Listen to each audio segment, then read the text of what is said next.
Have you ever had a moment in life where something you see completely changes your perspective on the world? A moment that divides your existence into before and after, that makes you question everything you thought you knew about life. Julian Stone, a 48-year-old multimillionaire, owner of a thriving and successful restaurant chain, was about to experience one of these transformative moments. And it all began with a sound that wasn't really a sound, with a music that couldn't be heard, but that would touch his soul in a way he never imagined possible. It was an ordinary Thursday afternoon, one of those where the autumn sun painted golden hues on the city windows, when Julian decided to go to his home in the suburbs to retrieve some important documents he'd forgotten on his office desk. Usually, he always notified Elena, his trusted housekeeper of 3 years, when he planned to arrive home during her working hours. It was a matter of mutual respect they had established over the years, but this time, because he was racing against time to get to a crucial meeting with international investors, he simply used his keys and entered through the side door, as he did when he wanted to be discreet. What he didn't expect, not even in his wildest dreams, was to find Elena in his elegant living room, her back to the entrance, making hand movements that resembled a silent, mesmerizing dance. Her arms flowed in the air, with a natural grace, as if she were conducting an invisible orchestra, her fingers drawing shapes in space that seemed to have a life of their own.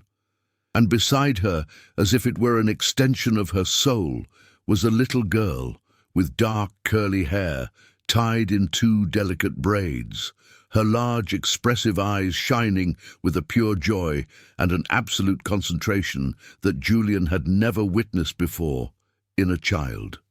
Julian Stone wasn't an ordinary man, and that was something he made sure.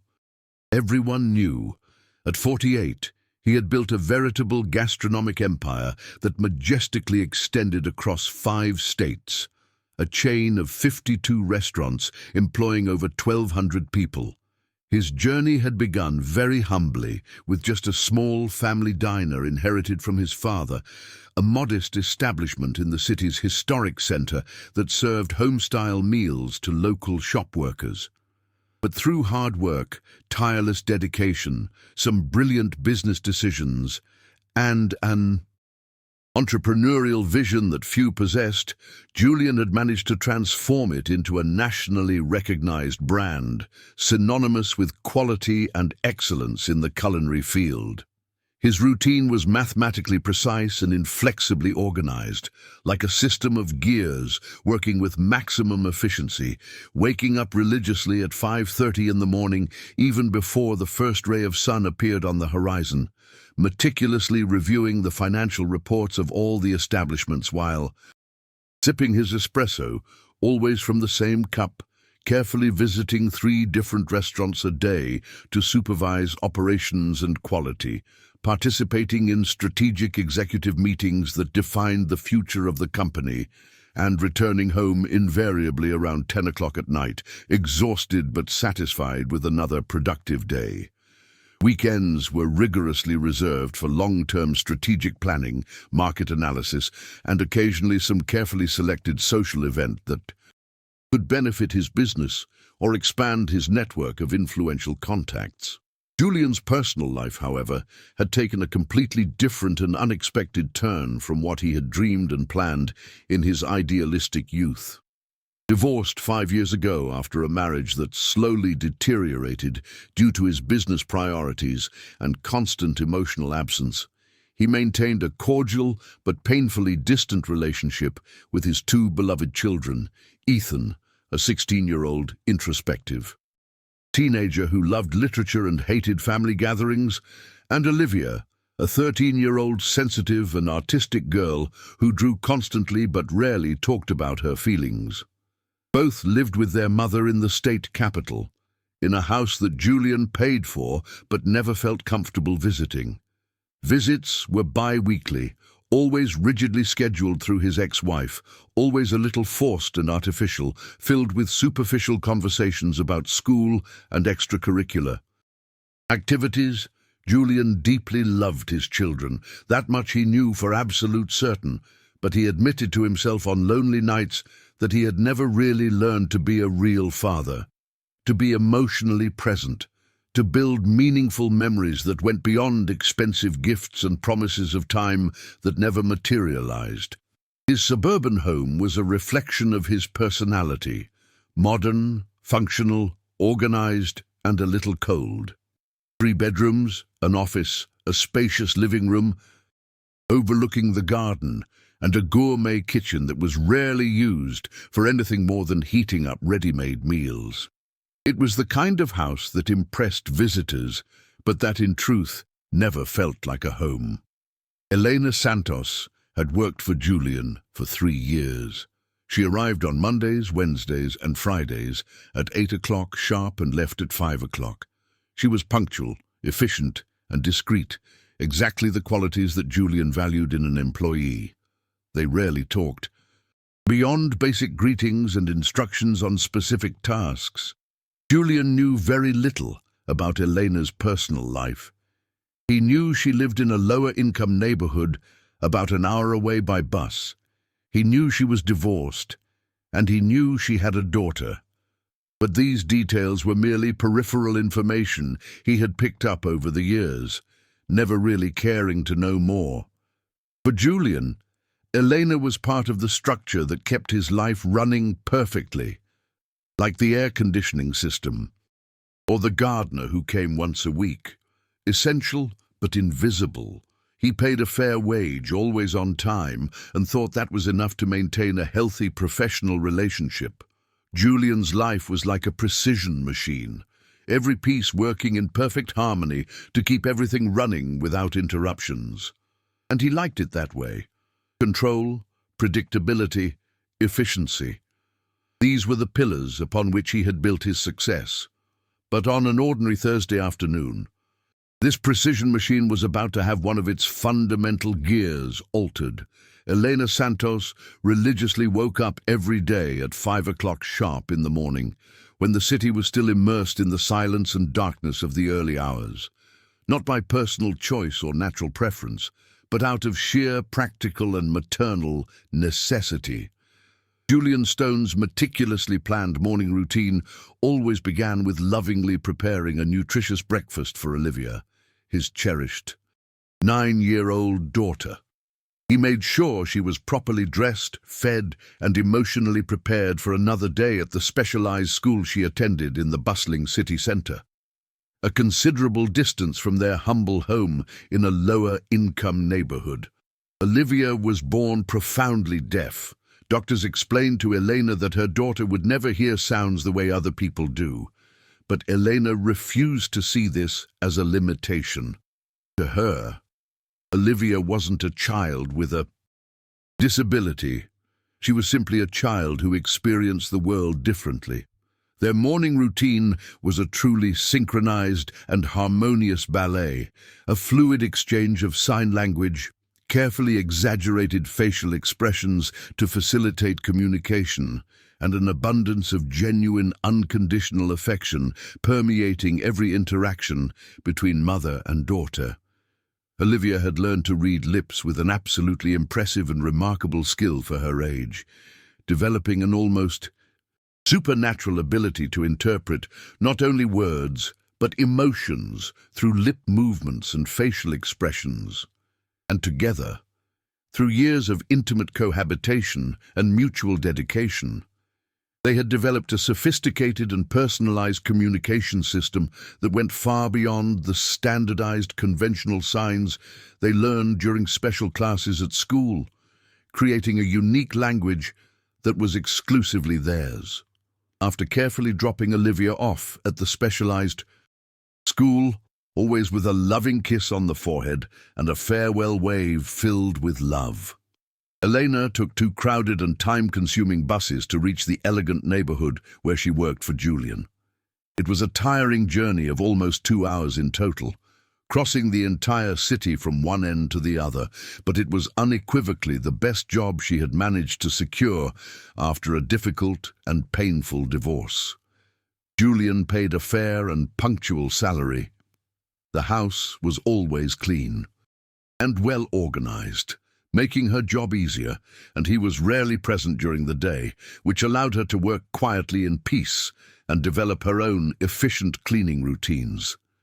Elena loved her job, even though Julian didn't know it. For her, taking care of a house was a form of art. She knew every corner of that residence. She knew exactly how the sun entered each room at different times of the day, and she had developed her own techniques to leave everything immaculate. But what Julian really didn't know was that Elena used part of her work time for something very special. During the afternoons, when she finished cleaning, she stayed in the living room practicing something she had created for Olivia, a way to translate music into visual language. It all started when Olivia, at 6 years old, on any given night while they were watching television together on the small sofa of their simple house, asked through quick and curious signs what that mysterious thing was that made people smile so radiantly and move their bodies in such an expressive way that she observed on television whenever the sound was on. Elena immediately realized, with that maternal intuition that only mothers possess, that her beloved daughter was asking about music. It was the first time Olivia showed awareness that something was happening that she couldn't grasp, something that connected people in a way she didn't understand. That night, while Olivia slept peacefully in her small but cozy room, Elena had an epiphany that would change their lives forever. If Olivia couldn't hear music in the traditional way, perhaps she could see it, feel it, experience it through other senses that were extraordinarily developed in her, and so began an ambitious and loving project that would consume the next 3 years of their lives completely and devotedly, transforming entire songs into elaborate visual performances that Olivia could not only understand intellectually, but feel emotionally in her heart and soul. Elena meticulously studied each song that Olivia showed interest in, dedicating hours and hours of careful research to understand not only the melody, but the soul of each song. She memorized every word of the lyrics perfectly, analyzed the rhythm and tempo deeply, identified with surgical precision the complex emotions that each specific verse intended to convey to the listener. Then, with the infinite patience and love of a dedicated mother, she created elaborate choreographies of hands, detailed facial expressions, and fluid body movements that told the complete story of the music in a visually and emotionally impactful way, transforming each song into a small theatrical piece full of meaning. But it wasn't just about the elegant and expressive movements, Elena discovered, through constant experimentation and careful observation of her daughter's reactions, that placing Olivia's small hand on different surfaces of the house while the music played in the environment allowed her to feel the unique vibrations of each sound in a completely new way. The old wooden radio on the table vibrated in a specific way, creating warm and deep sensations, while the cold marble floor of the living room transmitted sharper and more crystalline vibrations. Each different surface in the house created a unique and special texture for the musical experience, as if Olivia were feeling the music through her skin, her bones, her entire being. Gradually, as the months passed and the method improved through constant practice and unconditional love, Olivia began to understand not only the abstract concept of music, but to genuinely appreciate it with all her heart and soul. She developed very specific and personal musical preferences, had favorite songs that she asked to be repeated several times, and even began spontaneously asking Maria to play certain songs for her at specific times of the day, as if each song had its perfect moment to be felt and experienced. It was fascinating to observe how Olivia had created deep emotional associations with different musical styles. Classical music calmed her on hectic days. Rock energized her when she was lazy, and romantic ballads made her daydream. Her eyes lost in the horizon as her hands danced gently in the air, as if she were touching the stars themselves. The neighbors in the small apartment building where Eleanor and Isabel lived found their dedication absolutely admirable and touching. But some also considered it excessive and unnecessary. Why not just accept that the girl is deaf and move on? Some well-meaning but limited people often said, suggesting that Elena should focus on more practical and realistic things. But Elena knew something profound and fundamental that these people couldn't see or understand. Isabella wasn't losing anything by not being able to hear in the traditional way.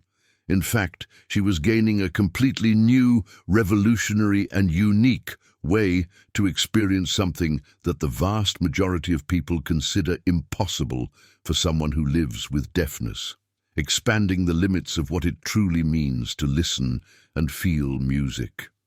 On quiet, productive afternoons in Julian's elegant suburban mansion, Elena took advantage of the exceptionally excellent acoustics of the spacious, well-lit living room to practice her increasingly sophisticated and elaborate musical translations. The room had technically perfect sound, with high ceilings that created a magnificent natural reverberation, and more than enough space for the broader, more expressive movements that some music demanded, allowing her to explore more complex and theatrical choreographies. She never imagined, not even in her most creative dreams, that she would one day be discovered doing this intimate and personal activity, which she considered almost sacred in its nature. But those moments of solitary practice were much more than simple technical rehearsals or refinement of movements. It was also a deeply spiritual moment of intense emotional connection with her beloved daughter, even when they weren't physically together in the same space. Each precise movement she rehearsed with dedication and affection, each facial expression she perfected in front of the imaginary mirror, each delicate gesture she refined through loving repetition, was a tangible form of maternal love that would be carefully delivered to Isabella later, in the quiet hours of the night at home, when mother and daughter gathered for their private musical sessions that strengthened the unique and special bond they shared. Julian parked his car in the garage at 2:30 p.m. on an atypical Thursday. His 3:30 p.m. meeting had been postponed until the following day, and he took advantage of the window of time to retrieve the expansion contracts he had forgotten at home. It was the first time in months that he had arrived home during Elena's working hours.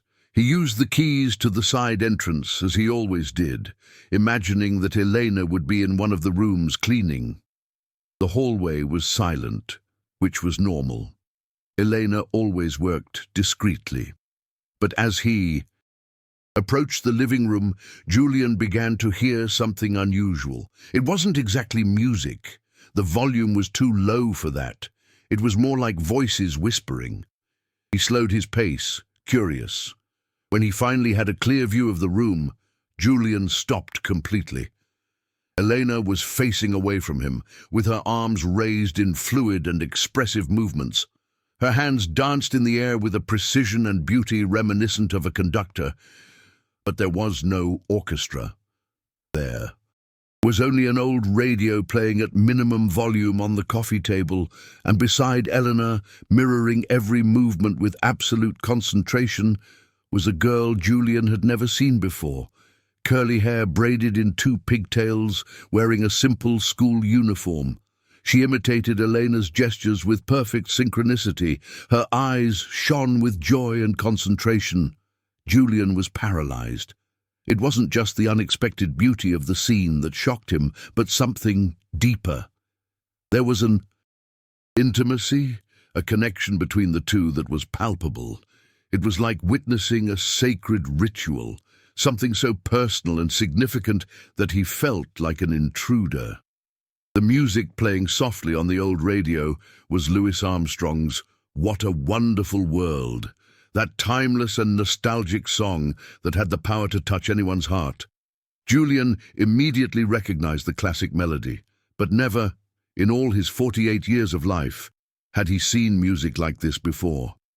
Through Elena's fluid and expressive movements and the girl's mirroring actions, the song gained a completely new visual dimension that was simultaneously familiar and absolutely revolutionary, as if he were discovering a meaning he didn't know existed. Elena's elegant hands moved gently upward when Armstrong's melody rose in higher pitches and descended gracefully like leaves falling in autumn during the more melancholic and profound passages of the music.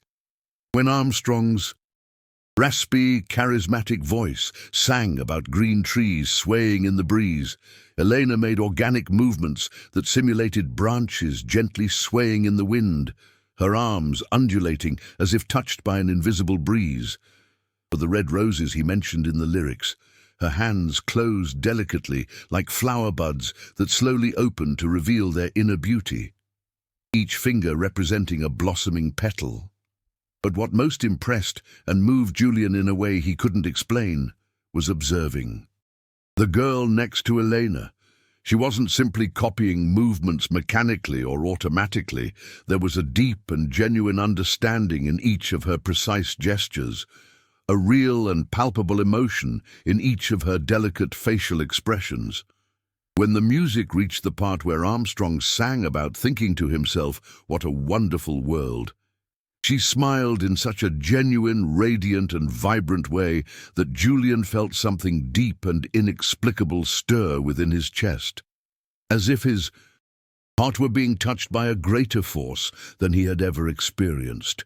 It was then that Eleanor turned slightly and saw Julian standing at the entrance to the room.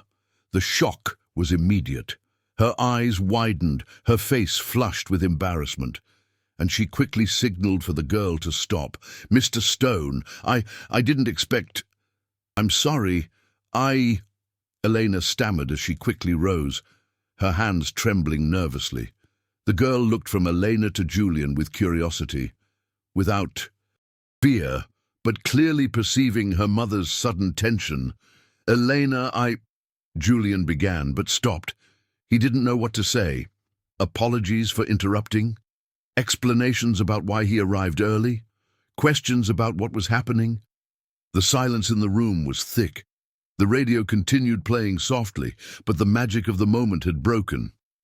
Julian could see Eleanor's embarrassment growing with each passing second, and something inside him rebelled against that feeling.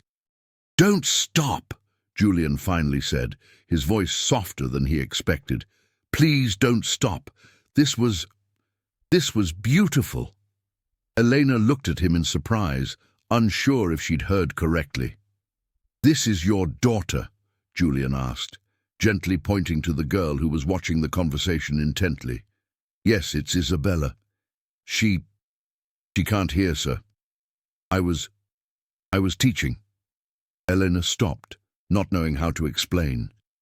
Julian looked at Isabella, who shyly smiled at him.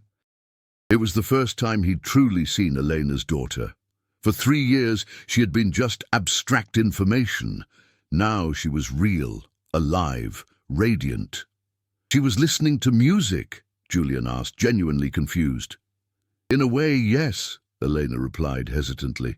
I created a way for her to feel and see the music, through movement, vibration, expressions. I'm sorry, sir. I shouldn't be doing this on your work time. She had a doctor's appointment this morning, and school let out early, so Eleanor," Julian gently interrupted, "can you show me how it works?" The question surprised both Elena and Isabella. Julian slowly approached, genuinely interested. "How does she know when the music changes?" he asked. Elena looked at Isabella, who made a few quick hand signals. Eleanor smiled for the first time since Julian arrived. "She wants to know if you want to learn too." Eleanor translated.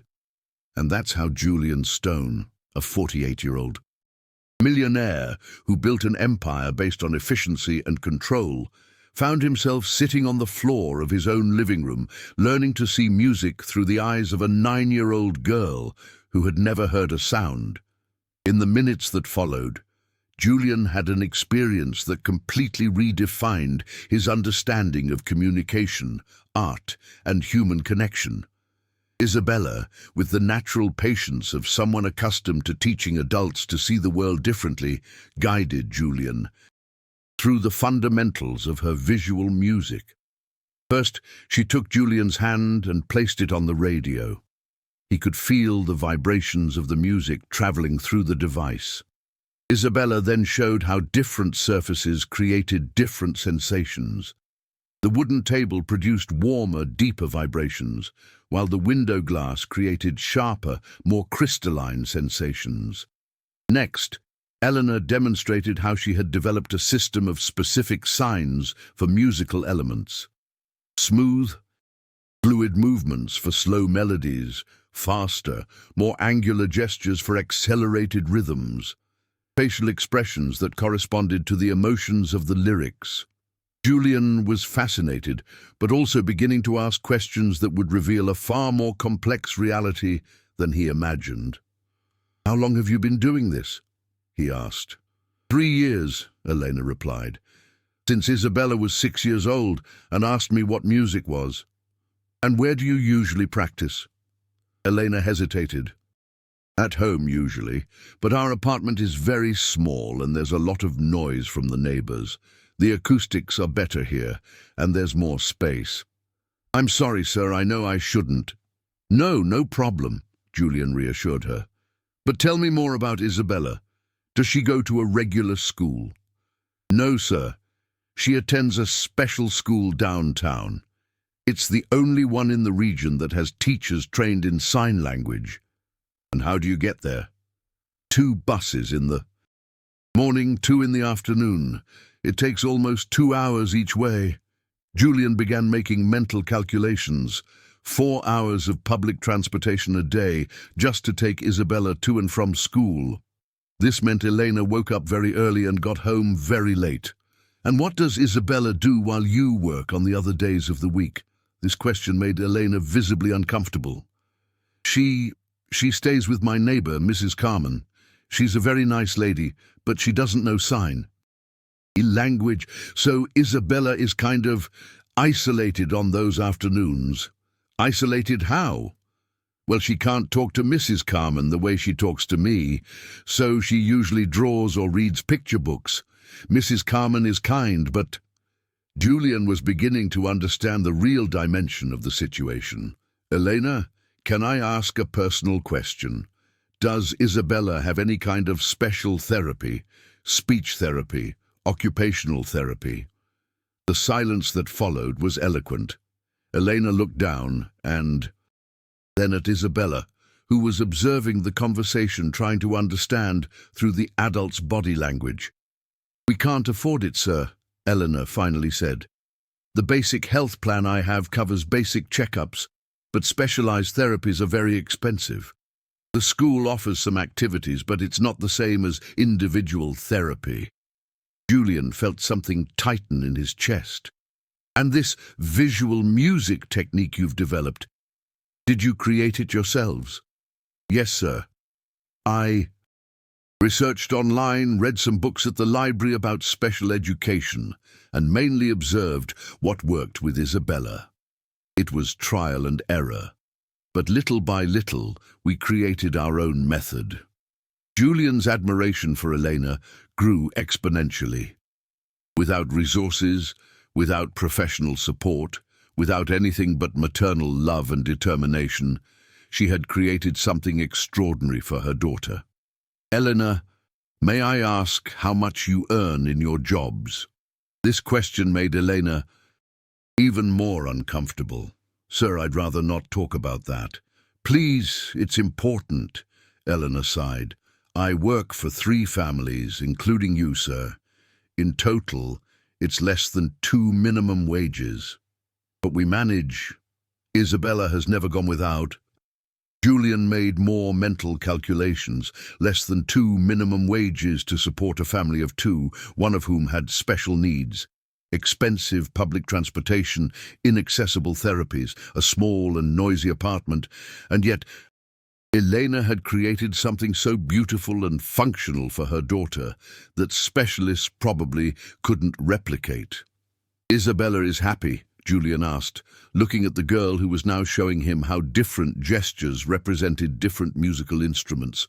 "Very," Elena replied without hesitation. "She's the happiest child I know. She's intelligent, creative, affectionate.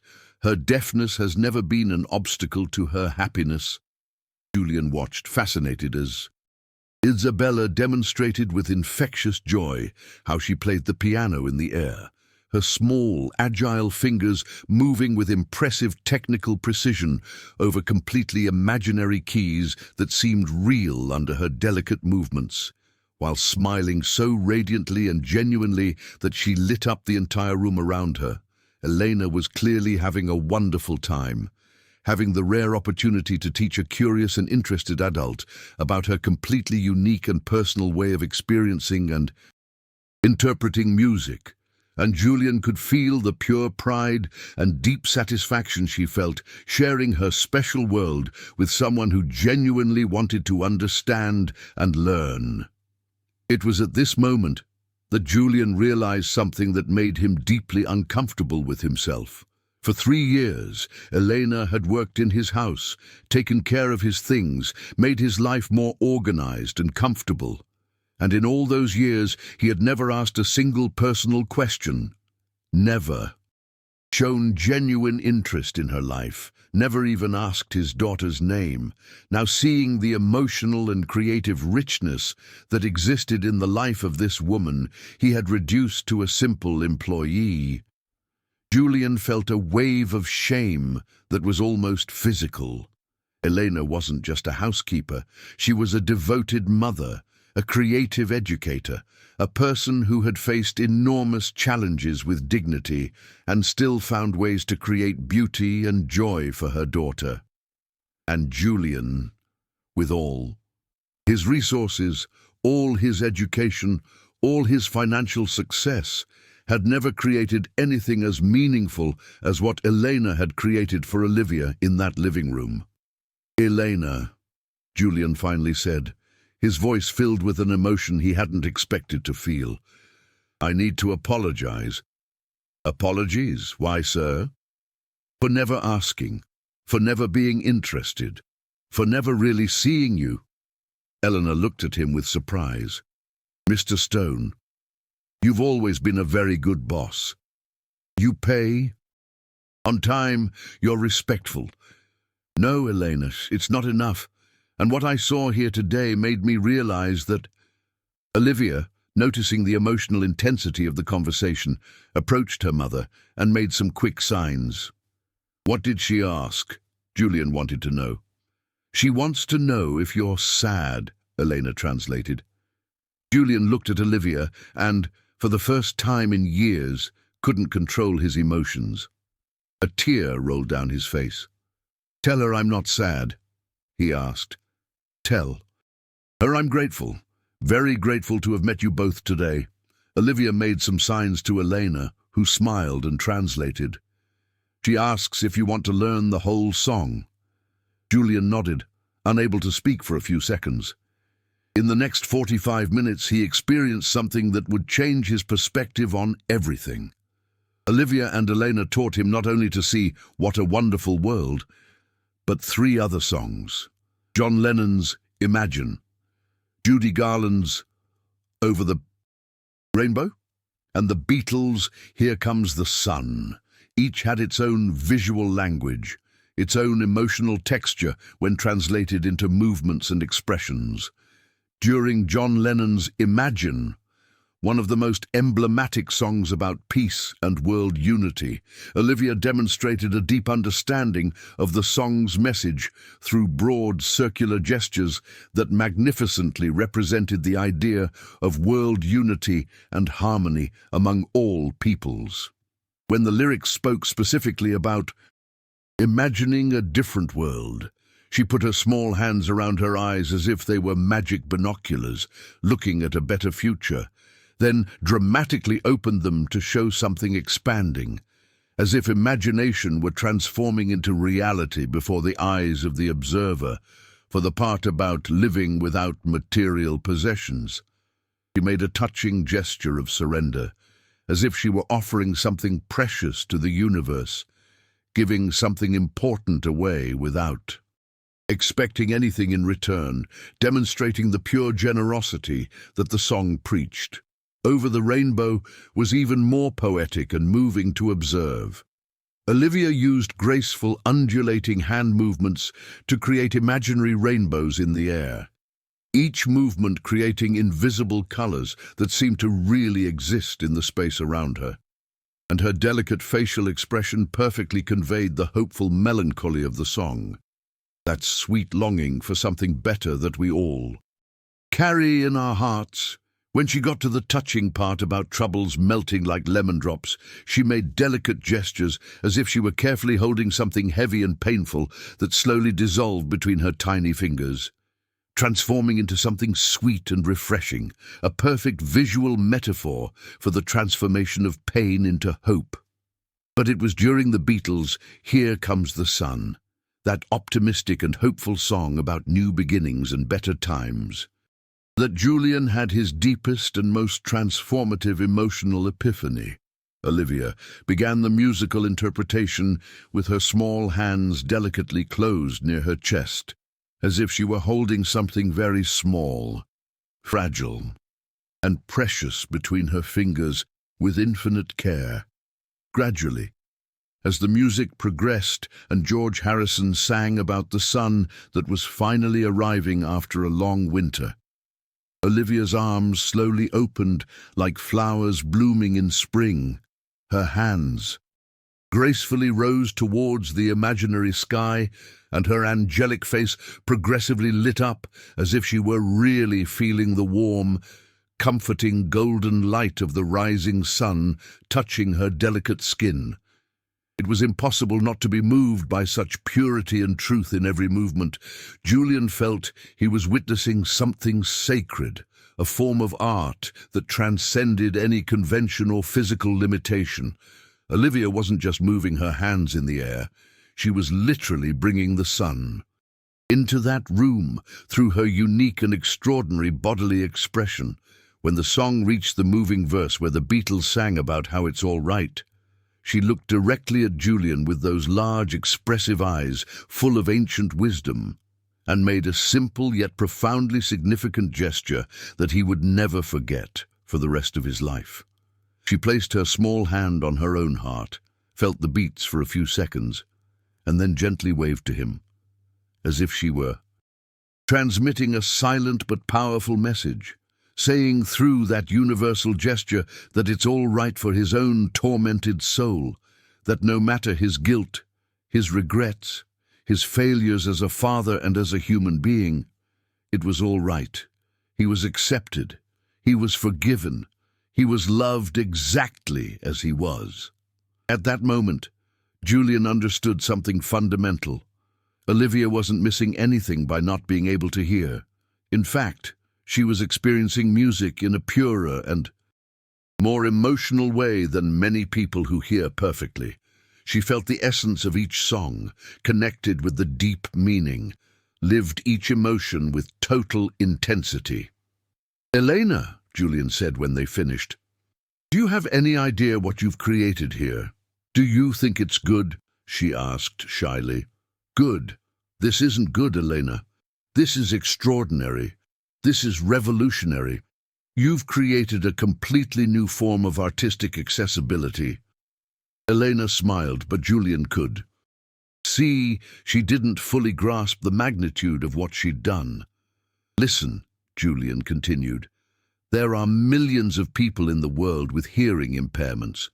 There are special schools, therapists, academic researchers spending fortunes trying to develop methods to make art accessible, and you alone, in your small, noisy room, created something they're spending millions trying to develop. Olivia signed to her mother, who translated. She wants to know if you'll keep learning with us. The question hit Julian like a thunderbolt. For his entire life, he'd been the teacher, the leader, the one with knowledge to impart. Now, a 9-year-old girl was offering to teach him something he'd never considered possible. Yes, he replied, looking directly at Olivia. If you want to teach me, I'd love to learn. The smile Olivia gave in response was so radiant, Julian felt as if the sun had actually risen in that room. It was then that he made a decision that surprised even himself. Elena, may I make you a proposition? Of course, sir. I'd like you to come work with me. Not as a housekeeper, he hastened to clarify when he saw Elena's confused expression. As consultants. I want to help you develop what you've created. I want other children to have access to what Olivia has. Elena fell silent, processing the proposal. Sir, I don't understand. Elena, you created something incredible. And I have resources, contacts, possibilities that could help this reach many more people. Special schools, therapy centers, other families going through what you've been through. Julian paused to gather his thoughts, then continued. But more than that, you taught me something today that I didn't know I needed to learn. About true wealth, about what really matters, about creativity born of love. He looked around his office, seeing it with new eyes. This house has everything. Money can buy, but until today, it never had what I saw here in the last few hours. It never had real life, real love, real creation. Elena was clearly moved, but also confused. Mr. Stone, I don't know. What we do is just for Olivia. It's not something professional. That's exactly why it's so valuable, Julian interrupted. Because it was born of love, not professional obligation. Because it was created for a specific person, not a generic market. Olivia, sensing the intensity of the conversation, signed to Elena. What did she ask? Julian wanted to know. She wants to know if this means we can come here more often to make music, Elena translated. Julian laughed, a genuine, joyful laugh, the like of which he couldn't remember having had in years. Olivia, he said, looking at the girl, you can come here whenever you want, and if it's up to me, we'll transform this place into the first visual music center in the country.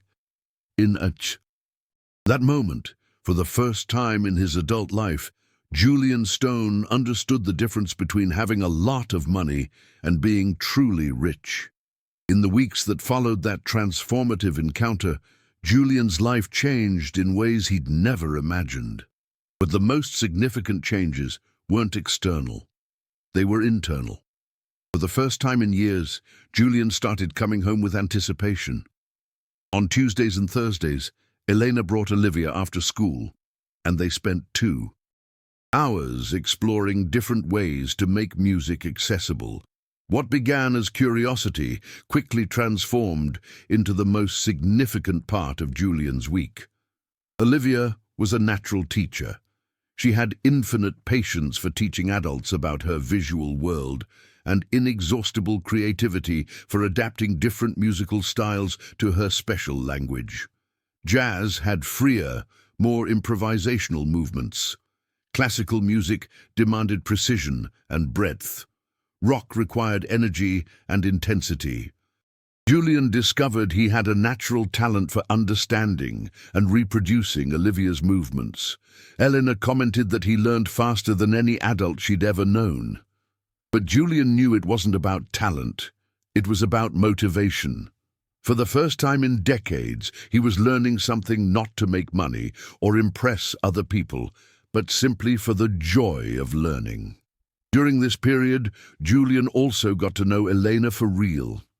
He discovered she had a degree in education before getting married, but had never been able to work in the field after her divorce because she needed flexible hours to care for Olivia. He discovered that she read voraciously about special education, always looking for new ways to stimulate her daughter's development. Most importantly, he discovered that Elena was one of the most intelligent and intuitive people he had ever met. Her understanding of child development, creativity, and nonverbal communication was profound and sophisticated. She just never had the opportunity to apply that knowledge professionally. One afternoon, after a particularly moving session where Olivia had translated an entire Beethoven symphony, Julian made a more concrete proposal. "Elena, I have an idea, and I want to know what you think. You can tell me, Mr. Stone. I'd like to found an institute, a research and development center for artistic accessibility, and I'd like you to be the pedagogical director." Elena fell silent for a long moment. "Sir, I don't have the qualifications for something like that. You have the only qualification that matters. You created something that works. You transformed impossibility into possibility." Julian had already researched the subject extensively. He discovered that there were few truly effective resources for making music accessible to people with hearing impairments. Most methods were technical, cold, focused on devices, or literal. Translation: what Elena and Olivia had created was different. It was emotional, intuitive, personalized. It was art responding to art. "Think about it," Julian continued. "How many mothers are going through what you've been through? How many children like Olivia are growing up thinking music isn't for them? How many special education teachers would love to have a method like yours?" Olivia, who had been observing the conversation, signed to Elena. "She wants to know if this means she can teach other children," Elena translated. "Exactly," Julian replied to Olivia. "You would be our first official instructor." The idea was ambitious but simple. The institute would offer workshops for families, training for special education teachers, and the development of teaching materials based on the Maria Isabella method. It would also serve as a research center, documenting and refining the techniques they had intuitively developed. Julian had already spoken with lawyers about the legal structure, with architects about the necessary adaptations to his home to accommodate larger groups, and with educational specialists about curriculum and certification. But the most important decision wasn't his, it was Maria and Isabella's. "Mr. Stone," Maria finally said, "may I have a few days to think?" "Of course. But Maria, I want you to know something. This isn't charity. This isn't me helping you. This is you allowing me to participate in something extraordinary that you have created." That night, Julian was alone in his living room for the first time in weeks. But now the silence didn't seem empty. It felt full of possibilities. He looked at the vintage radio on the coffee table, at the space on the floor where they sat to practice, at the walls that had witnessed so much learning and joy in recent weeks. His house finally felt like a home. 2 days later, Maria arrived, with an answer, and with Isabella carrying a portfolio full of drawings. "These are all the songs she's learned to see," Maria explained. "There are over 50, and she drew each one." Julian flipped through the drawings. Each one was a unique visual representation of a different song. Some were abstract, others more literal, but all perfectly captured the emotional essence of the songs they represented. "Isabella wants to show this to other children," Maria said. "And I would like to try. I'm scared, but I would like to try." Julian smiled. "Then let's begin." 6 months later, the Julian and Isabella Institute of Visual Music was operating at full capacity. What began as an accidental discovery had transformed into the country's first center specializing in making music accessible through visual and tactile methods. Maria had revealed herself to be an exceptional pedagogical director, her personal experience combined. With her background in pedagogy and her maternal instinct, created a unique learning environment. She developed a structured curriculum based on the method she created for Isabella, but flexible enough to adapt to the specific needs of each child. Isabella, now 10 years old, had become the Institute's youngest instructor. Her ability to connect with other deaf children was extraordinary. She intuitively understood how to adapt her method to different personalities and developmental levels. The Institute regularly served 15 dedicated families from different parts of the city, each bringing their own emotional stories of overcoming and discovery. It offered monthly specialized workshops for teachers from 5 special schools in the metropolitan area, transmitting knowledge and techniques developed by Maria and Isabella, and had begun receiving frequent visits from curious and enthusiastic educators from other states, all interested in learning and replicating the revolutionary method that was transforming lives and opening previously unthinkable possibilities.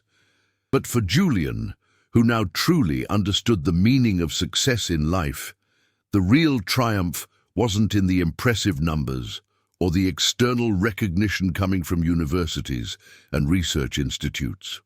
It was in the small, magical, and transformative moments that he had the privilege of witnessing daily within those walls that once were just a cold, empty room, but now pulsed with life, joy, and constant discoveries, like that unforgettable afternoon when a little 7-year-old girl named Sophia, who was born profoundly deaf and had never had any contact with music before, literally heard music for the first time in her life through Isabella's delicate and expressive movements, and then spent a whole hour completely absorbed creating her own unique and personal choreography for the simple but touching song, Twinkle, Twinkle, Little Star, her eyes shining with joy as she discovered she could create her own visual version of the music. Like that exciting day when a desperate couple of parents arrived at the Institute crying tears of relief and gratitude because finally, after years of searching and frustration, they had found a genuine and effective way to share their deep passion for classical music with their beloved 12-year-old son, who had completely lost his hearing at the age of 5 in a traumatic car accident, and who had since lived isolated from the musical world that meant so much to his family. Like that special morning when Julian arrived early at the Institute and found Isabella spontaneously and naturally teaching a young hearing volunteer how to see and feel a romantic song that was playing softly on the room's radio, creating an emotional and communicative bridge between 2 completely different worlds that many people considered impossible to connect, but which she made real through her natural intuition and her unique ability to translate emotions into universal movements. The Institute had also transformed Julian's professional life in unexpected ways.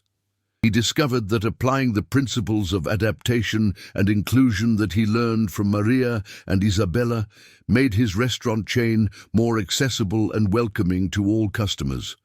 3 of his restaurants now offered menus in Braille and sign language, and he was training his staff in inclusive service.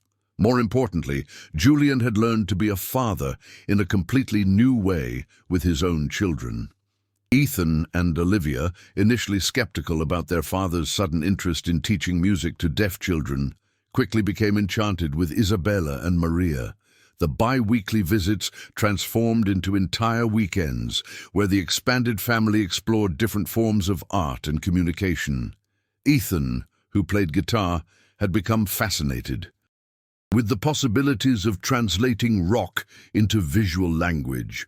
Olivia, always artistic, was documenting the method through photographs and videos that became part of the Institute's teaching materials.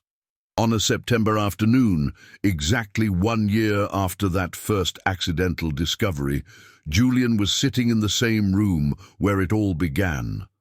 But now it had been renovated to accommodate larger groups, with mirrors on the walls, specialized flooring, and sound equipment that created tactile vibrations.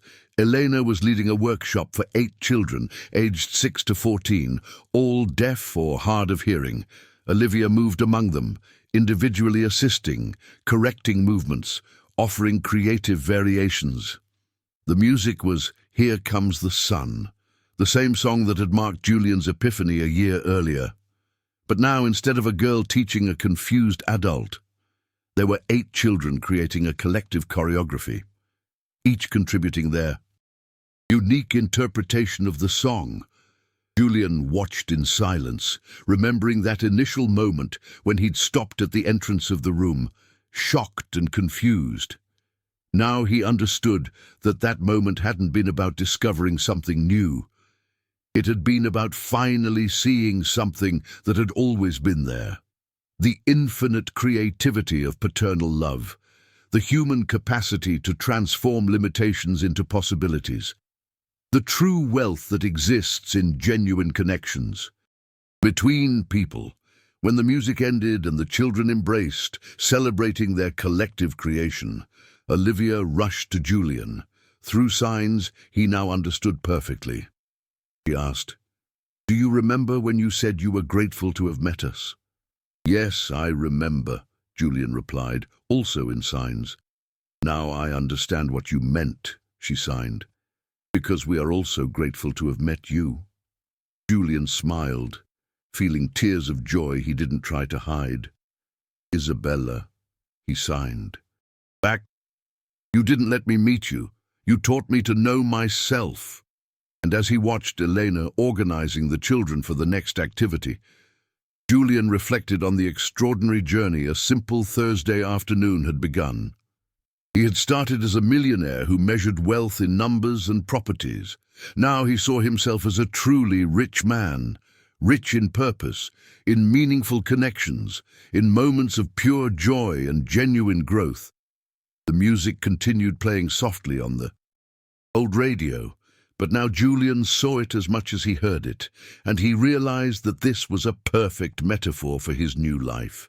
More dimensions, more depth, more possibilities than he had ever imagined. Elena approached him as the children went out for a break. "Mr. Stone," she said, still maintaining formality despite all his protests, "may I ask a question?" "Of course, Elena. Do you regret arriving early that afternoon?" Julian laughed, looking around the transformed room, hearing the children's laughter in the garden, feeling the deep satisfaction of a life that finally had real meaning. "Elena," he replied, "it was the best accident of my life." And for the first time in decades, Julian Stone knew exactly what it was to have everything that truly mattered.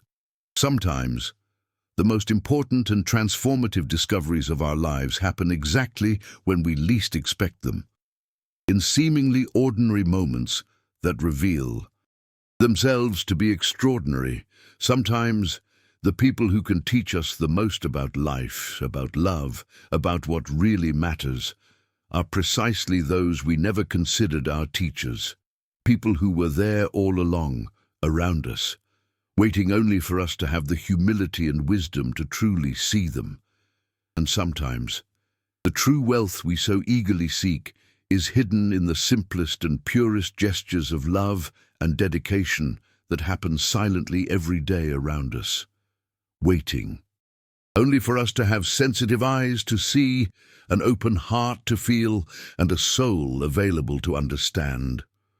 Julian found Elena teaching her deaf daughter to sing through delicate and meaningful movements, and discovered something that changed his life forever, that there are forms of music infinitely more beautiful, deeper, and more touching than any sound our ears can capture.